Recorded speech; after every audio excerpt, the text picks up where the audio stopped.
Hello everyone and welcome to the class. आज हम start करने जा रहे हैं ऑर्डर सेकंड, जो कि बात करता है फ्रेम ऑफ सूट के बारे में। इसमें हम रूल 1 और रूल 2 को पढ़ेंगे।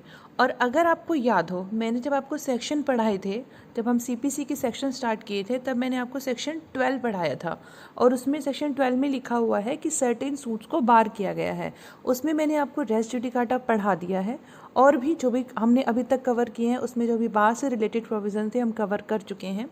ऑर्डर हमारे 2 का रूल 2 है, वो भी रेस जुडिकाटा से रिलेटेड है, या मैं कहूँ सेक्शन 12 से रिलेटेड है, या मैं कहूँ कि बार से रिलेटेड है।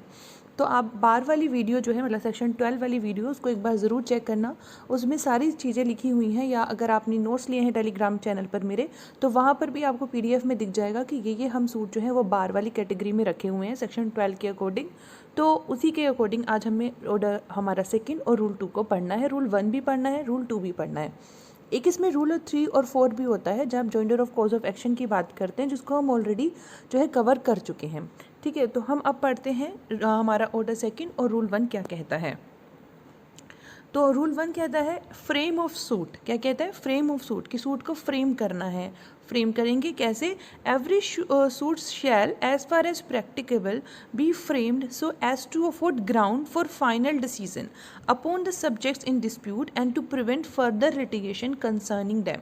सिंपल सी बात है, जब भी एक सूट को फ्रेम किया जा रहा है वो इस तरीके से फ्रेम किया जाए जितना प्रैक्टिकेबल पॉसिबल हो पाए, कि जितने भी मतलब हमें कहें कि हम इस तरीके से सूट को लेके आ सकते थे, इस भी तरीके से लेके आ सकते थे, तो जिन भी तरीके से हम ला सकते थे सूट को, सब तरीके से एक ही बार लाया जाए।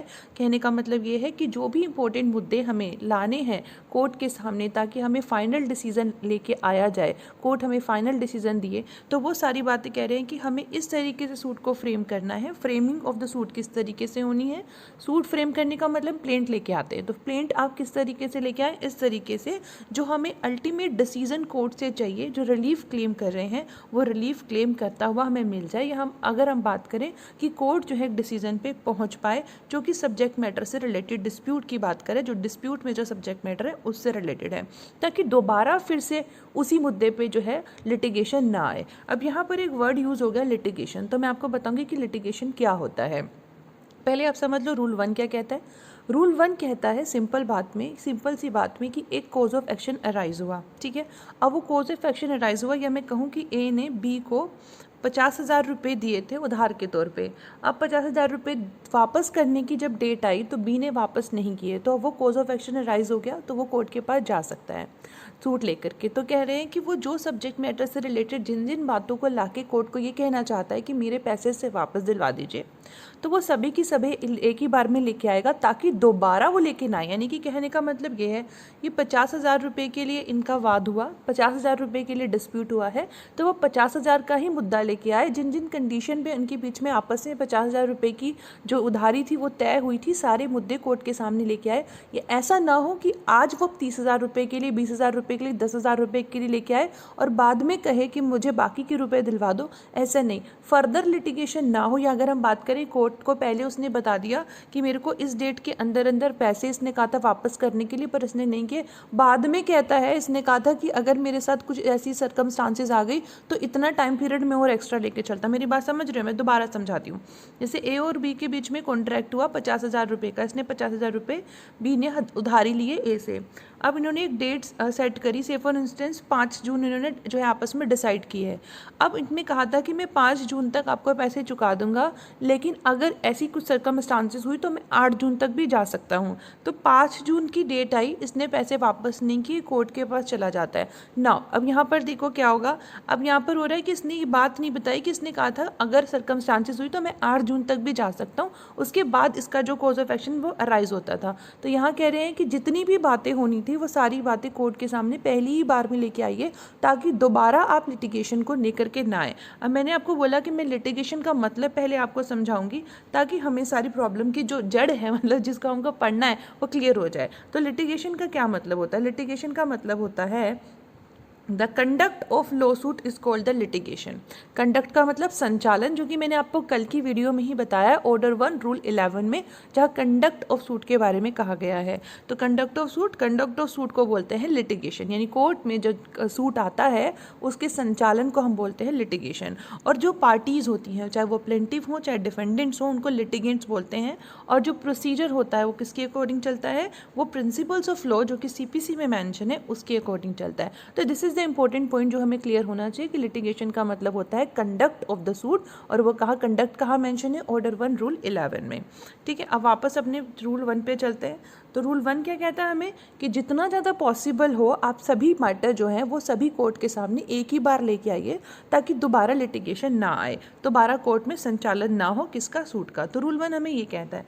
अब ये जो रूल 2 आपके सामने दिखाई दे रहा है बहुत इंपॉर्टेंट है, लेकिन मैं इसको नहीं पढ़ाऊंगी बिकॉज अगेन आपको पता ही है, पहले हम इसको डिटेल में स्टडी करेंगे, कंसेप्ट को क्लियर करेंगे, उसके बाद भी हम जाएंगे कहाँ पहुँचेंगे, उसके बाद हम इस बेयर एक्ट की, ये बेयर एक्ट की लैंग्वेज है जो आपके सामने दिखाई दे रही है, this is the language of bare act. तो हम ये बाद में क्लियर करेंगे, पहले हम कंसेप्ट समझ लेते हैं कि हमारा रूल 2 कहता क्या है।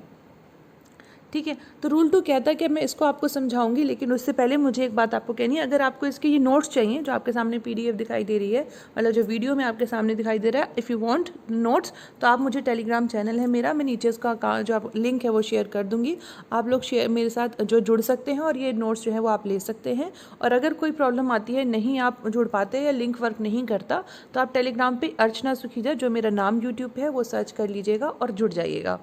और अगर कोई और इशू आता है, कोई प्रॉब्लम आती है, कुछ डिस्कस करना है, चैट ग्रुप है उसके साथ भी आप जुड़ सकते हैं, उसका लिंक भी डिस्क्रिप्शन बॉक्स में आपको मिल जाएगा।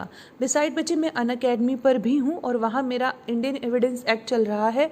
तो अगर आप लोग चाहें, जुड़ना चाहते हैं, इंडियन एविडेंस एक्ट को पढ़ना चाहते हैं लाइव क्लासेस के साथ में, जहाँ हम एक टॉपिक तो कवर करते हैं, मॉक टेस्ट भी आपके लेते हैं, साथ साथ 1 घंटे की क्लास होती है, सुबह 12 बजे से 1 बजे क्लास होती है। तो अगर आप लोग मेरे साथ जुड़ना चाहते हैं तो आप मेरे को वहाँ भी ज्वाइन कर सकते हैं। प्लस वहाँ पर बहुत अच्छे प्लस कोर्सेज भी चलते हैं बच्चों, बहुत ही रेनाउंड जो एडुकेटर्स हैं वहाँ पर हैं, आपको देखने को मिलेगा। अगर आप अनअकैडमी की जुडिशरी गोल सेलेक्ट करके ऐप को डाउनलोड करते हैं तो वहाँ पर आपको बहुत रेनाउंड, बहुत एजुकेटेड, बहुत क्वालिफाइड, बहुत लर्नड, अगर मैं बात करूँ तो आपको वहाँ पर एजुकेटर मिलेंगे और आप स्पेशल क्लासेस में जा सकते हैं, प्लस के सब्सक्रिप्शन के लिए भी जा सकते हैं। प्लस के सब्सक्रिप्शन में आपको बहुत सारे अच्छे जो है उसमें बेनिफिट्स मिलते हैं। और अगर आप मेरा कोड वहाँ पर यूज़ कर लेते हैं, मेरा कोड है ARCHNA, तो if you use this code, अगर आप इस कोड को यूज़ करते हैं तो 10% आपको ऑफ भी मिलता है। आपको कोई भी इन्फॉर्मेशन चाहिए, चाहे वो प्राइसेस की हो, चाहे वो और मतलब स्पेशल क्लासेस से रिगार्डिंग, तो आप मेरे को कभी भी एक्सेस कर सकते हैं चैट ग्रुप के थ्रू, टेलीग्राम पर जुड़ के। कोई इशू नहीं है, कोई प्रॉब्लम नहीं है। और जो भी मैं आपको बता रही हूँ इंडियन एविडेंस एक्ट, वो मेरा स्पेशल क्लासेस चल रहा है, that is free of cost. उससे जुड़ने के लिए आप अर्चना कोड को इस्तेमाल करिएगा, ARCHNA। और मैं आपको कहूँगी इस कोड को तो आप जो है अपने फ्रेंड्स के साथ भी शेयर कीजिए, ताकि फ्री क्लासेस का सभी लोग एडवांटेज ले सके। जितना ज़्यादा हो सके बच्चों को जागरूकता हो कि इस क्लासेस चल रही है अनअकैडमी पे जुडिशरी प्रिपरेशन की। अगर आप जुडिशरी की प्रिपरेशन नहीं भी कर रहे, LLB भी पढ़ रहे हो, तो भी आपके लिए बहुत इंपॉर्टेंट हो जाएगा। क्योंकि अभी देखो बच्चे, कोरोना है, तो कोरोना के टाइम पर क्या है, कोई हमारा स्कूल कॉलेज तो खुल नहीं रहे, है ना। तो ये हमारे लिए बहुत एडवांटेज हो जाएगा कि हमें इतने अच्छे एडुकेटर से घर पे बैठ के पढ़ने को मिल रहा है, वो भी लाइव एक्सपीरियंस के साथ में। लेकिन आपको मैसेजेस करने हैं, कुछ क्वेश्चन पूछने हैं, तो उसके लिए बच्चे आपको ये कोड एंटर करना पड़ेगा। तो कोड एंटर करने के लिए ARCHNA लगा दीजिए। थोड़ा ही समय बचा है, मतलब ये मंथ खत्म होने वाला है, आप इस बेनिफिट को हाथ से मत जाने दो, कोड यूज़ कर लो। और कोड यूज़ करके आप लोग जो है क्लासेस को अवेल कर लीजिए। ठीक है, कोई क्वेरी हो तो टेलीग्राम पे आप एक्सेस कर सकते हैं। तो this is all about, I should have to tell you, मुझे आपको बताना ही चाहिए था और बताना है, बिकॉज ये ऐसी इन्फॉर्मेशन है जो मुझे ऐसा पर्सनली लगता है कि अनअकैडमी बहुत अच्छा काम कर रहा है, स्पेशल क्लासेस और इतने अच्छे एडुकेटर्स को एक प्लेटफॉर्म पर ला करके फ्री ऑफ कॉस्ट। तो आप लोग इस अपॉर्चुनिटी को बिल्कुल भी मत हाथ से जाने दो। ठीक है, तो अभी हम रूल 1 हमारा जो है एंड रूल 2 उसको देखते हैं कि रूल 1 और रूल 2 किस चीज़ के ऊपर बेस्ड है। ये बेस्ड है इंक्लूजन ऑफ क्लेम। तो इंक्लूजन माने क्या होता है, वर्ड डिराइव हुआ इंक्लूड से। कहाँ से डिराइव हुआ, इंक्लूड से। तो इंक्लूड का मतलब होता है कवर कर लेना। तो इसका मतलब ये हुआ कि जब भी एक सूट आता है कोर्ट के सामने तो वो प्लेंटिफ उसमें जितना भी कॉज ऑफ एक्शन है वो सारा का सारा जोड़ करके लेके आए। ऐसा ना हो, मैंने आपको एग्जाम्पल से बताया, आज मैं इतने रुपए के लिए ला रहा हूँ, कल मैं इतने रुपए के लिए लाऊंगा, परसों में इतने रुपए के लिए लाऊंगा। उससे क्या होगा, रेजिस्ट्री डाटा पे पढ़ा ना, 3 मैक्सिम के ऊपर बेस्ड है।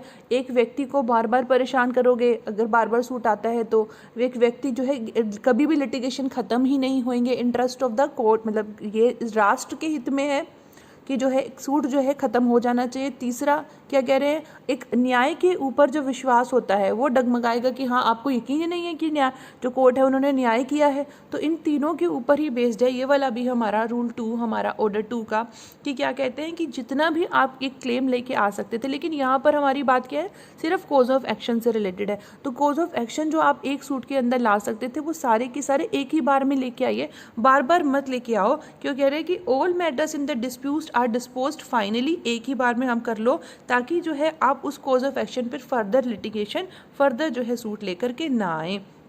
लिटिगेशन मैंने आपको बता ही दिया क्या होता है। अब आता है स्प्लिटिंग ऑफ क्लेम। आप देखेंगे मैं आपको बेयर एक्ट से पढ़ाऊंगी। तो ऑर्डर हमारा 2 का रूल 2 एक बात करते हैं स्प्लिटिंग ऑफ क्लेम। तो स्प्लिटिंग ऑफ क्लेम को पहले स्प्लिट मानिए क्या होता है। स्प्लिट माने होता है ब्रेकिंग, ब्रेक करना, तोड़ना।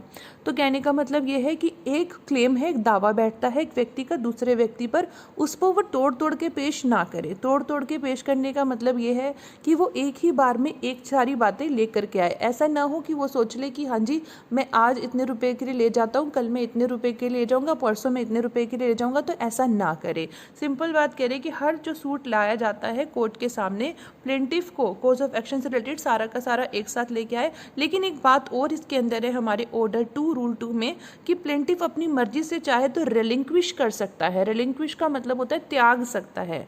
अब कोई भी जो क्लेम का पोर्शन है उसको त्याग सकता है, अपने आप कह सकता है ठीक है मैं छोड़ देता हूँ, मैं नहीं आपसे लेता। कैसे नहीं लेता, जैसे अगर हम बात करते हैं एक व्यक्ति का वही 50,000 रुपये है, तो दूसरा व्यक्ति जो बी है उसकी कंडीशन ऐसी हो जाती है, उसे लगता है कि भाई ये तो पुअर है, अब इसके बेचारे का बहुत नुकसान हो गया, इसने पैसा लगाने के लिए लिया था बट नुकसान हो गया, अभी चलो ठीक है मैं छोड़ता हूँ, अब मेरे को 30,000 रुपये वापस कर दो। 30,000 भी नहीं देता तो कोर्ट के पास चला जाता है। तो अगर वो अपने पोर्शन को खुद ही छोड़ देता है, रिलिंक्विश कर देता है, तो कह रहे हैं that is another thing, but a plaintiff may relinquish any portion of his claim in order to bring the suit within the jurisdiction of any court. पहली बात तो यही हो गया कि वो अपनी मर्जी से छोड़ दे। फिर दूसरी बात कह रहे हैं कि ऐसा भी हो सकता है कि वो किसी एक कोर्ट के अंदर लाना चाहता है। कोर्ट के अंदर लाने का मतलब ये है कि हमें पता है पेक्यूनरी जुरिस्डिक्शन होता है, ठीक है। तो पेक्यूनरी जुरिस्डिक्शन हमने कहाँ पढ़ा था, सेक्शन 6 में। तो पेक्यूनरी जुरिस्डिक्शन क्या कहता है कि एक कोर्ट के पास इतने रुपए का ही वाद आ सकता है। जैसे सिविल कोर्ट जूनियर डिवीजन के पास इतना जनरली 3 लाख होता है, फिर जो सीनियर डिवीज़न है उनके पास इतना, डिस्ट्रिक्ट जज होता है उनके पास कितना। तो अगर हम कह रहे हैं कि एक जो कोर्ट है उनके पास जो मैटर ऐसे उसको सिविल कोर्ट जूनियर डिवीज़न के पास ही जाना है, तो मैटर 3 लाख रुपए का तो है। इनका दोनों के बीच में, ए और बी के बीच में जो वाद चलता है वो से फॉर इंस्टेंस 4 लाख का हुआ। तो जो कैसे की उधार थी, लेनदारी थी वो 4 लाख की। तो वो चाहता है कि मैं तो यहीं कोर्ट में जाऊँ, कौन इतनी दूर जाएगा, मेरे पास बस की नहीं, मैं यहीं पे कोर्ट जो है अपना जो सूट वाद जो है यहीं पे लगाना चाहता हूँ। तो वो क्या करता है 3 लाख रुपए का सूट फाइल करता है, 1 लाख रुपए छोड़ देता है। तो उसका मतलब उसने अपना जो है लेनदारी वो छोड़ दी है। रिलिंक्विश कर सकता है वो अपने किसी सब कॉज ऑफ एक्शन से कुछ पार्ट को अपने आप स्प्लिट कर सकता है, मतलब तोड़ सकता है। फिर कह रहे relinquish of payment of part of claim. जब एक प्लेंटिफ क्या करता है, omit to sue in respect of or intentionally relinquish any portion of his claim, he shall not afterward sue in respect of the portion so omitted or relinquished. अब यहाँ पर 2 बात आई, मैंने आपको बोला कि वो चाहता है कि इस पर्टिकुलर कोर्ट में मैं सूट लेके जाऊँ, तो इसीलिए उसने क्या किया, अपने वाद को तोड़ दिया। वाद को तोड़ने का मतलब अपने कॉज ऑफ एक्शन को उसने कम कर दिया। अब वो यहाँ पर देखो उसने जो है मन से किया ये काम, क्योंकि अपनी मर्जी से किया, क्योंकि वो चाहता नहीं था कि मैं सीनियर डिवीज़न जाऊँ, जूनियर डिवीज़न में ही रहना चाहता था। तो यहाँ पर उसने अपने मन से किया, तो भी वो बाद में इस चीज़ को लेके नहीं आ पाएगा। ऑर्डर 2 कहता है बार है, आप ले आए हो ना एक बार कम करके, अब दोबारा नहीं आप कह सकते कि हाँ मैं इसी चीज़ को फिर दोबारा से ऐड कराना चाहता हूँ, तो वो नहीं होगा। जब आप अपने मन से करो, दूसरा करे ओमिट, ओमिट का मतलब छूट गया, आपसे गलती हो गई, तो दोनों ही केसेस यहाँ पर हो रहा है।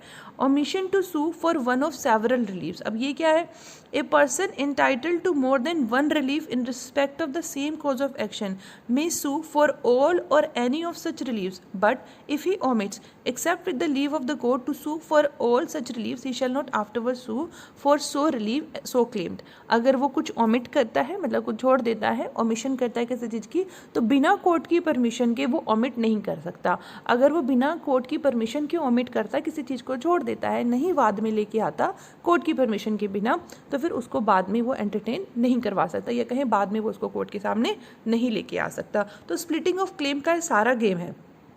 पहली बात हमें समझ में आई, पहला इंपॉर्टेंट पॉइंट हमारे सामने ये कि प्लेंटिव को सारा क्लेम एक साथ लेके आना है. दूसरा कह रहे हैं वो स्प्लिट कर सकता है, तोड़ सकता है, कम लेके आ सकता है, क्योंकि उसे लगता है कि मुझे एक पर्टिकुलर कोर्ट के जुरिडिक्शन में इस सूट को लेके आना है.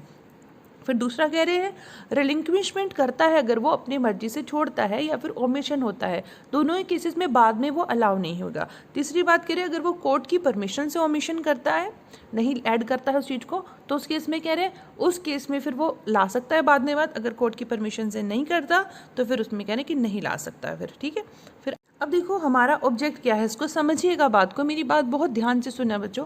ऑर्डर 2 रूल 2 क्या कहता है, वो मैंडेट नहीं करता. मैंडेट का मतलब ये नहीं कह रहा कि अगर एक ट्रांजेक्शन हुई ए और बी के बीच में, और इन ट्रांजेक्शन में बहुत सारे कॉजेस ऑफ एक्शन अराइज होते हैं, तो यह ज़रूरी नहीं है कि आप उन सबको एक साथ लेके आ जाओ. लेकिन यहाँ बात ये कह रहे हैं कि ये वाली बात हमें देखनी है कि अगर एक पर्टिकुलर ट्रांजेक्शन जो है वो कुछ पार्ट से मिलकर के बनी है, तो आप उनको पार्ट में नहीं तोड़ सकते. ऑब्जेक्ट जो है रूल हमारे 2 का, ऑर्डर 2 का, वो ये है कि अगर एक ट्रांजेक्शन में बहुत सारे कॉज ऑफ एक्शन बनते हैं तो आप उन कॉज ऑफ एक्शन को साथ लेके आइए, नहीं लेके आइए, that is another thing. But अगर एक ट्रांजेक्शन ऐसी है जिसके सेवरल पार्ट बन सकते हैं, तो उन्हीं सारे के सारे पार्ट्स को एक साथ लेकर के आइए. That is what the object of this rule.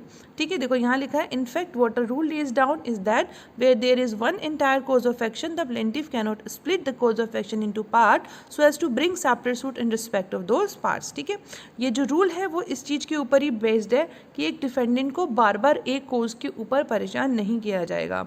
दो चीज़ों को, दो बुराइयों को यह रूल तोड़ता है. पहली बुराई स्प्लिटिंग ऑफ क्लेम नहीं होना चाहिए और स्प्लिटिंग ऑफ रेमेडीज़ नहीं होनी चाहिए. अगर प्लेंटिफ कोई भी पोर्शन ऑफ क्लेम को छोड़ देता है या ओमिट कर देता है किसी रेमेडी को, तो उस कह रहे हैं कि वो उसको जो है फिर दोबारा से परमिट नहीं किया जाएगा, ना तो वो वाला क्लेम लाने के लिए, ना फिर रेमेडी को लाने के लिए. तो ये हो गई हमारा ऑब्जेक्ट. फिर आता है order 2 rule 2 and res judicata.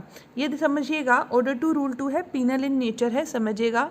Deprived in effect, deprived in effect का मतलब कि डिप्राइव्ड करता है, क्या करता है कि अगर एक बार आपने अपना कोई पोर्शन, कोई क्लेम छोड़ा तो फिर आप दोबारा नहीं आ सकते हो. तो इसलिए इसको कॉन्स्टिट्यूट करना चाहिए strictly, because penal in nature है. तो इसको कह रहे हैं इसको लाइटली अपहेल्ड नहीं करना चाहिए, और इसके लिए प्ली जो है जितनी जल्दी हो सके उतनी जल्दी आनी चाहिए. क्या प्ली का मतलब, ये कहने का मतलब है कि अगर एक व्यक्ति ने स्प्लिट अप किया क्लेम को और फिर दूसरे व्यक्ति को पता चलता है कि पहले भी लेके आया था, दोबारा भी लेके आया था, मतलब डिफेंडेंट को पता चलेगा ऑब्वियस, तो डिफेंडेंट जितनी जल्दी हो सके बात कोर्ट के संज्ञान में लेके आए कि इसने इस तरीके से किया है. इलस्ट्रेशन देखो इसका, ए सू करता है बी को 200 रुपये के लिए. समझिएगा, ए ने क्या किया, बी को 200 रुपये के लिए सू किया. बी कहता है मैं क्या करने के लिए तैयार हूँ, सेट ऑफ करने के लिए तैयार हूँ 200 being part of ₹1200 due to B by A. समझिए, ए ने बी को सू करा 200 रुपये के लिए, लेकिन बी इतना, मतलब ए इतना चालू है, उसने ऑलरेडी 1200 रुपये ले रखे थे बी से. वो 1200 रुपये देने की उसे नहीं पता है, लेकिन अपने 200 रुपये के लिए सू कर दिया. तो बी यहाँ पर सेट ऑफ क्लेम कर देता है. अब कह रहे हैं due to B by A but omits to counter claim the balance of ₹1000. उसने यहाँ पे सेट ऑफ कराने के लिए तो कह दिया कि मैं जो है अपने, जो मेरा जो है सेट ऑफ का मतलब क्या हुआ कि वो जो 200 रुपये है मैं यहाँ पे क्लियर करो, मतलब मैंने आपसे लेने थे ना पैसे, तो वहाँ से काट देता हूँ मैं 200 रुपये. लेकिन वो काउंटर क्लेम करना भूल जाता है. समझिए, काउंटर क्लेम का मतलब उसे एक नया वाद, भाई सेट ऑफ तो हमें अच्छे से पता है कि जो एक प्लेंट आई, से फॉर इंस्टेंस उसने 200 रुपये का यहाँ पर वाद दाखिल करा, तो जो सेट ऑफ आएगा वो किसके साथ आएगा, इसी प्लेंट का जो वो रिटन स्टेटमेंट डिफेंडेंट लेके आएगा, इसी में सेट ऑफ लिख के लाएगा कि भाई मैंने आपसे 1200 रुपये लेने थे ना, उसमें मैं सेट ऑफ करा रहा हूँ आपके साथ।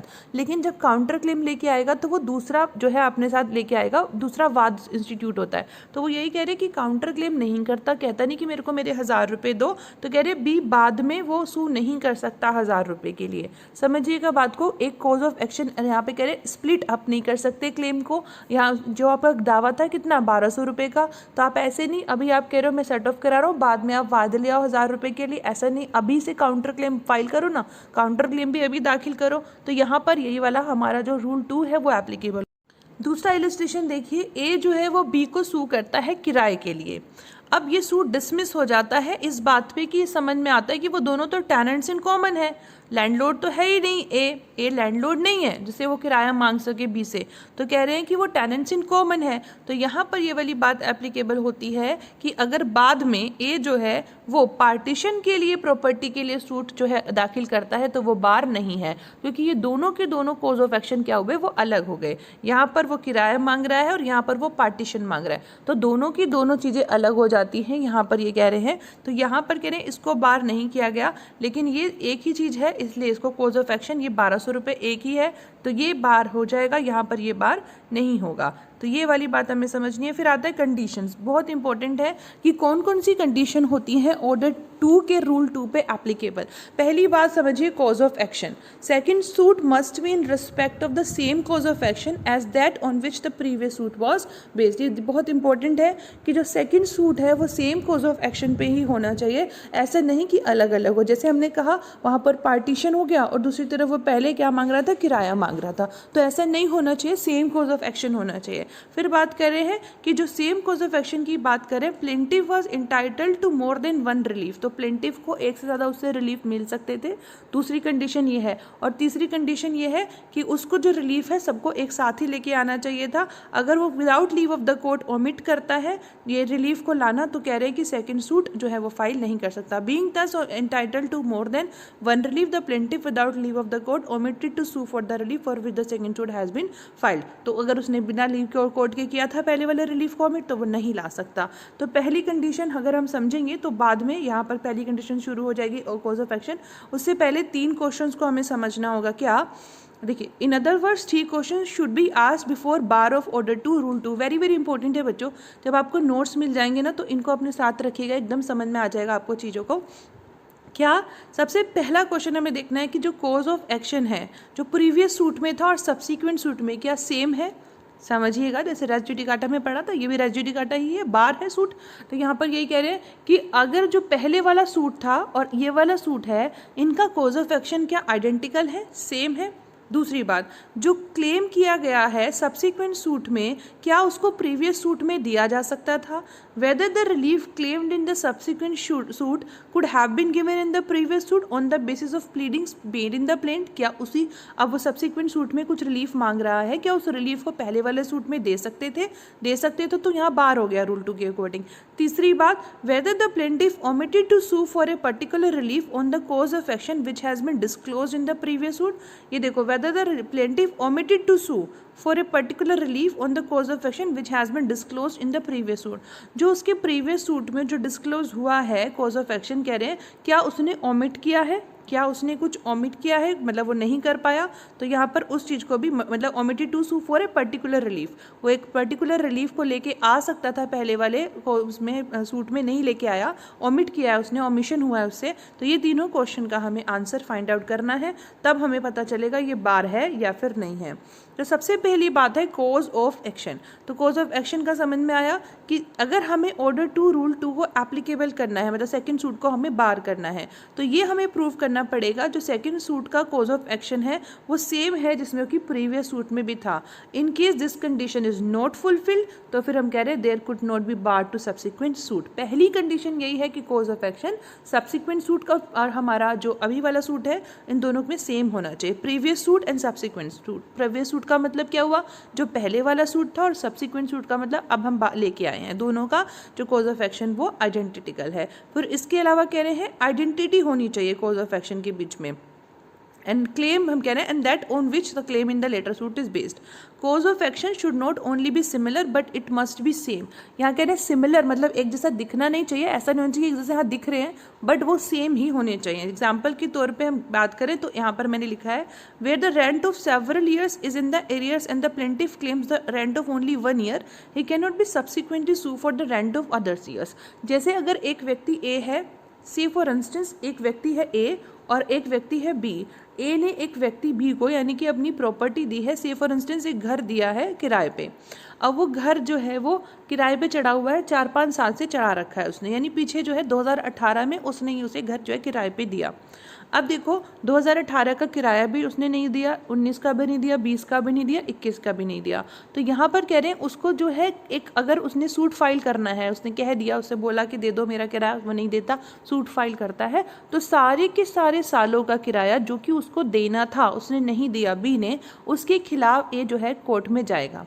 लेकिन अगर वो किसी एक पर्टिकुलर साल के किराए को छोड़ देता है, से उसने कहा ठीक है 2021 अभी चल ही रहा है, मैं उसका किराया नहीं मांगता, मुझे 20 तक का दे दो, तो बाद में वो फिर उस चीज़ को ऐड नहीं कर सकता, वो बार है, वो हमारा रूल 2 एप्लीकेबल हो जाता है, वहाँ पर वो बार होता है। यहाँ पर यही बात है where the rent of several years is in the arrears and the plaintiff claim the rent of only 1 year he can not subsequently sue for the rent of other years. लेकिन कह रहे हैं but the dismissal of a suit for specific performance of a contract to transfer land is no bar to a suit for the return of the consideration money।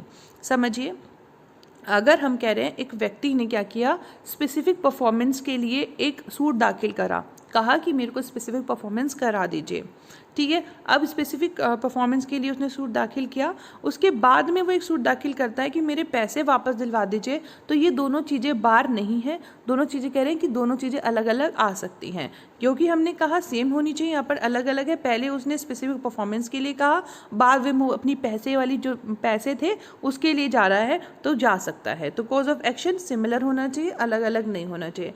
यहाँ important point हमें देखना है कि जिस तरह से रेस जुडिकाटा में जो प्ली होती है, a plea of bar of order 2 must be established by the defendant by placing before the court.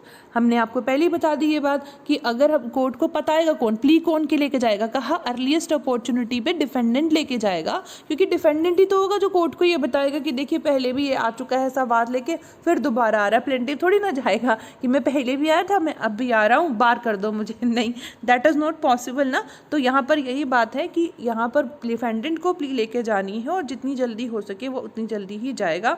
And yes, very important thing is that other evidence भी वो लेके जाएगा अपने साथ, ये बताने के लिए देखो कोज ऑफ एक्शन जो है वो सेम है। अब कोर्ट जो होते हैं इसमें ये वेरी वेरी इंपॉर्टेंट है, कोर्ट अपने आप से सुओ मोटो इसके पे एक्शन नहीं लेंगे। यहाँ पर ऑर्डर 2 रूल 2 का जो हमारा ये है बार, उसके लिए डिफेंडेंट को ही जाना पड़ेगा प्ली लेकर के।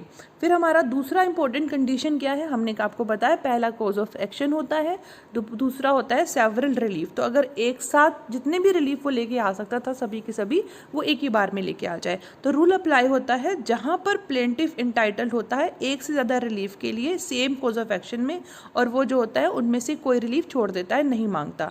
जो रिलिंक्विशमेंट है क्लेम का, ये एक्सप्रेस नहीं होता, कंडक्ट ऑफ पार्टी से भी हो सकता है। जैसे मैं अगर बोलूँ कि 50,000 रुपये का क्लेम है, वो 40,000 का फाइनल जो है वाद दाखिल कर देता है, तो समझ में आ गया उसने रिलिंक्विश किया है, उसको बताने की ज़रूरत नहीं बी को कि मैं तुम्हारे ऊपर 10,000 छोड़ रहा हूँ, समझ में आ गया उसने 40 का दाखिल किया है, तो उसका मतलब वो 40 मांग रहा है। The rule does not apply when the right to relief in the subsequent suit did not exist at the time of previous suit। इसको बड़े ध्यान से सुनना बच्चे, इसको मैं आपको समझा रही हूँ लैंग्वेज से, बिकॉज आप जब पढ़ोगे तो मेरी बात आपको क्लियर हो जाएगी। This rule does not apply when the right to relief in the subsequent suit did not exist at the time of the previous suit or in the earlier suit the petitioner could not have claimed the relief which he has asked in the subsequent suit।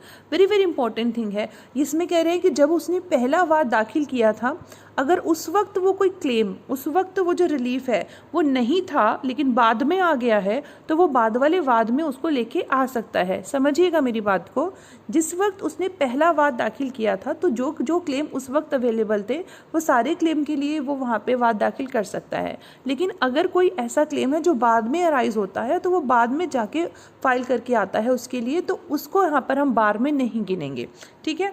The crux of the matter is presence or lack of awareness of the right at the time of first suit.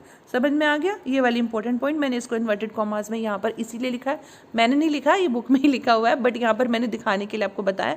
इसका मतलब ये है कि जो first suit है, इसका मतलब क्या हुआ, ये होना चाहिए कि जिस समय फर्स्ट सूट फाइल किया गया था उस वक्त व्यक्ति को अवेयरनेस ही नहीं थी कि उसका कोई क्लेम भी है, तो अगर ऐसा कुछ है तो फिर उस चीज़ को फिर वो एंटरटेन कर सकता है, ठीक है। फिर नेक्स्ट आता है केस लो, देखो अनंत बीबी वर्सेस इमदाद हुसैन 1880 का केस है। A right which a litigant did not know or a right which was not in existent at the time of first suit could hardly be regarded as portion of his claim within the meaning of order second rule 2। Clear हो गया ना बात, कि जब उस वक्त कोई था ही नहीं क्लेम, या फिर अगर था व्यक्ति को पता ही नहीं था, तो उस केस में वो दोबारा सूट लेके आ सकता है, उसको हम रूल 2 से बाहर नहीं करते हैं। फिर थर्ड कंडीशन जो हमारी इंपॉर्टेंट है, पहला हमने कॉज ऑफ एक्शन पढ़ा रूल 2 के लिए, फिर इस सारे रिलीफ पढ़े, सेवरल रिलीफ, और अब थर्ड कंडीशन है लीव ऑफ द कोर्ट। तो इसका मतलब ये जो रूल है वो अप्लाई करता है जब लीव ऑफ कोर्ट, मतलब कोर्ट से परमिशन ले ली जाती है।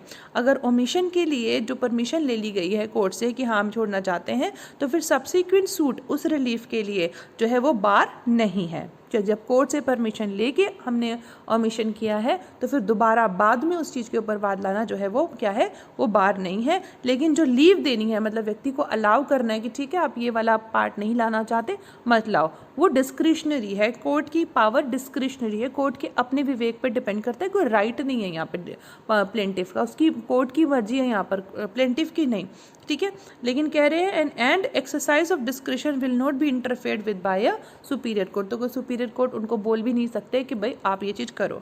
The question if the leave should be granted और not will depend upon the facts and circumstances of the case and no universal application can be laid down. कोई application नहीं है कि भाई ये तरीके हैं इसमें आप जो है अलाउ करेंगे, ये तरीके हैं इसमें अलाउ नहीं, हर एक केस की, हर एक सूट की अलग अलग सर्कमस्टांसेस के अकॉर्डिंग जो होगी वो कोर्ट परमिशन दे सकते हैं। केस लो देखो हरे कृष्णा वर्सेस उमेश चंद्रा 1921 का केस है। इसमें कहा गया ये जो लीव ऑफ कोर्ट है, मतलब कोर्ट जो परमिशन दे रहे हैं इसको एक्सप्रेस होने की ज़रूरत नहीं है और ये सर्कमस्टांसेस ऑफ केस से पता चल सकती है और किसी भी स्टेज पर, ये एनी है बच्चों, किसी भी स्टेज पर जो है वो आ सकता है। अब टेस्ट करना है कि भाई सब्सिक्वेंट सूट को बार किया जाए नहीं किया जाए, तो कह रहे हैं ये देखना है whether the claim in the second suit is in fact founded on A cause of action which was the foundation of former suit. तो हमें पहली बात जो हमने पढ़ी कॉज ऑफ एक्शन देखना है कि कॉज ऑफ एक्शन सेम है, अगर हाँ तो बार ऑफ जो ऑर्डर सेकंड रूल 2 है वो अप्लाई हो जाएगा, और अगर नहीं है तो ये बार जो हमने लगाया है ऑर्डर 2 के द्वारा वो एप्लीकेबल नहीं होता। तो ये बड़ा इंपॉर्टेंट केस है मोहम्मद खलील वर्सेस महबूब अली 1947-48 का। यहाँ पे प्रीवी काउंसिल ने कुछ प्रिंसिपल बताए हैं कि जब भी हमने ऑर्डर 2 रूल 2 को देखना है तो उसमें कुछ कंडीशन देखनी है। सबसे पहले हमें देखना है कि जो क्लेम है जो नया सूट में आया है क्या वो उसी कॉज ऑफ एक्शन के अकॉर्डिंग आया है जो कि पहले था या फिर उससे डिफरेंट है, पहली चीज़ हम ये देखेंगे। और कॉज ऑफ एक्शन का मतलब होता है कि हर फैक्ट जो कि नेसेसरी है प्लेंटिफ के लिए प्रूव करना, ठीक है, अपने राइट को अपने दिखाने के लिए या फिर जजमेंट को अपने फेवर में करने के लिए। अगर एविडेंस सपोर्ट करते हैं, क्या सपोर्ट करते हैं कि दो क्लेम है वो डिफरेंट है, भाई पहले जो सूट लेके आया था वो अलग था, उसमें क्लेम अलग था, इसमें अलग है, तो फिर कह रहे हैं कॉज ऑफ एक्शन जो है वो भी डिफरेंट हो जाएंगे, ठीक है। फिर cause of action in 2 suit may be consider to be the same if in the substance they are identical. तो किसमें अगर उनके सब्सटेंस में वो आइडेंटिकल है तो हम मान लेंगे कि भाई कॉज ऑफ एक्शन सेम है। कॉज ऑफ एक्शन का कोई रिलेशनशिप नहीं है, cause of action has no relation whatever to the defence that may be set up by defendant, no does it depend upon the character of the relief prayed for by the plaintiff. तो relief क्या है जो plaintiff ने कहा, या फिर defence में को जो है डिफेंडेंट क्या लाता है उससे कुछ लेना देना नहीं कॉज ऑफ एक्शन का। इसका मतलब ये हुआ ये जो एक मीडियम है जिसके थ्रू प्लेंटिफ जो है कोर्ट को कहता है कंक्लूजन मेरे फेवर में लेके आओ, जजमेंट मेरे फेवर में लेके आओ, तो ये कॉज ऑफ एक्शन वाली बात इस केस में मोहम्मद खलील वर्सेस महबूब अली के केस में कही गई। और ये जो मतलब हमारा रूल 2 है ऑर्डर 2 का, ये कहाँ कहाँ एप्लीकेबल होता है, ये सूट पर ही एप्लीकेबल होता है। बस ध्यान से सुनना, जो एप्लीकेबिलिटी है हमारे ऑर्डर 2 रूल 2 की, इसकी एप्लीकेबिलिटी सिर्फ और सिर्फ सूट पर ही है। अपील पर, एग्जीक्यूशन प्रोसीडिंग पर, आर्बिट्रेशन प्रोसीडिंग पर और पेटिशन आर्टिकल 226 हमारे कॉन्स्टिट्यूशन में, यहाँ पर ये इसकी एप्लीकेबिलिटी नहीं है। तो दिस इज ऑल अबाउट जो कंसेप्ट को हमें समझना था। थैंक यू नहीं बोल रही हूँ क्योंकि हमें पता है हमें अभी बेयर एक्ट की लैंग्वेज को क्लियर नहीं किया, तो हमें पहले बेयर एक्ट की लैंग्वेज भी क्लियर करनी है, बिकॉज उसके बगैर तो हम वकील कैसे बनेंगे और जज कैसे बनेंगे। रूल 1 तो हमने पढ़ लिया, रूल 2 पढ़ना है ना। रूल 2 देखिए, suit to include the whole claim. ये आपको समझ में आ गया कि जो सूट है उसमें सारे का सारा दावा आना चाहिए।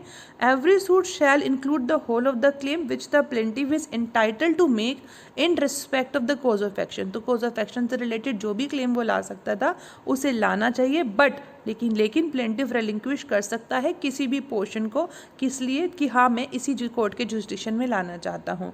रिलिंक्विशमेंट ऑफ पार्ट ऑफ क्लेम के बारे में सब रूल 2 हमारे रूल 2 का कहता है कि जब एक प्लेंटिफ ओमिट करता है किसी पर्टिकुलर सूट को, में एक अपनी कॉज ऑफ एक्शन को जो है ओमिट करता है, इंटेंशनली करता है, तो उस केस में कह रहे या फिर ओमिट करता है या फिर इंटेंशनली रिलिंक्विश करता है किसी भी क्लेम को, तो वो बाद में उस पोर्शन को जो कि उसने रिलिंक्विश किया या ओमिट किया या ओमिशन किया लेकर के नहीं आ सकता। फिर थर्ड रूल हमारा सब रूल कहता है omission to sue for one of several relief. एक पर्सन जो कि एक से ज़्यादा रिलीफ को लेके आ सकता था, मतलब एक कॉज ऑफ एक्शन है उससे उसके काफ़ी सारे रिलीफ बनते हैं, तो अगर वो एक लेके आता है और बाकी सबको छोड़ देता है तो कह रहे हैं कि कोर्ट की लीव के परमिशन के बिना वो बाद में उस चीज़ को लेकर के वाद को नहीं आ सकता। समझ में आ गई, ये भी हमने पढ़ लिया। एक्सप्लेनेशन देखिए, ये बड़ी इंपॉर्टेंट है और ये हमने क्योंकि अभी तक नहीं पढ़ी, इसको समझिए। For the purposes of this rule an obligation and A collateral security for its performance and successive claims arising under the same obligation shall be deemed respectively to constitute but one cause of action। इस rule के लिए, सब rule 2 के लिए कह रहे हैं कि एक ऑब्लिगेशन या collateral security जो कि परफॉर्मेंस के लिए ज़रूरी है और सक्सेसिव क्लेम्स के लिए ज़रूरी है, सेम ऑब्लिगेशन में उसको कह रहे हैं कि हम एक कॉज ऑफ एक्शन बनाएगा। इन्होंने इलस्ट्रेशन दिया है, बेयर एक्ट में ही दिया है, तो काफ़ी पुराना 1907 लिखा है इसमें। A lets a house to be at a yearly of rent ₹1,200। 1,200 रुपये में एनुअली, मतलब साल के सालाना जो है वो किराए की दर पे देता है ए अपना घर जो है किराए पे। रेंट जो होता है सारे ईयर्स का 1905, 96, 7 का बनता है, ड्यू हो जाता है और अनपेड रहता है। ए क्या करता है 1900 का ही पे करता है, जो कि 1900 का only for the rent due for 906। 1908 में जाके वाद दाखिल करता है सिर्फ 1906 के लिए, बाकी 1905, 1907 के लिए नहीं करता। ए शैल not afterwards sue be for the rent due for 1905 1907। तो ये मैंने आपको बता ही दिया था अभी भी एग्जाम्पल दे करके। तो यहाँ पर ये कह रहे हैं कि for the purpose of this rule and obligation and a collateral security for its performance and successive claims arising under the same obligation, ये सारी चीज़ें हमने पढ़ी, shall be deemed respectively to constitute but one cause of action. तो जितने भी चीज़ें बन रही हैं कोलेट्रल सिक्योरिटीज़ की परफॉर्मेंस के लिए, सक्सेसिव क्लेम के लिए, सेम ऑब्लिगेशन में, उनको हम क्लोज ऑफ एक्शन में सेम तरीके से बनाते हैं। तो ये हो गया हमारा जो है क्या रूल 2 जो बड़ा इंपॉर्टेंट है और हमारे ऑर्डर 2 का। और फिर 3, 4 हम पढ़ चुके हैं because chapter of causes of action हमने पढ़ लिया है। तो आगे के जो हमारे जो होंगे रूल ऑर्डर 2 के वो हम पढ़ेंगे नेक्स्ट क्लास में। Thank you so much, thanks a lot, keep learning, keep smiling. Unacademy पर फॉलो करना मत भूलना बच्चों। Thank you so much, thanks a lot.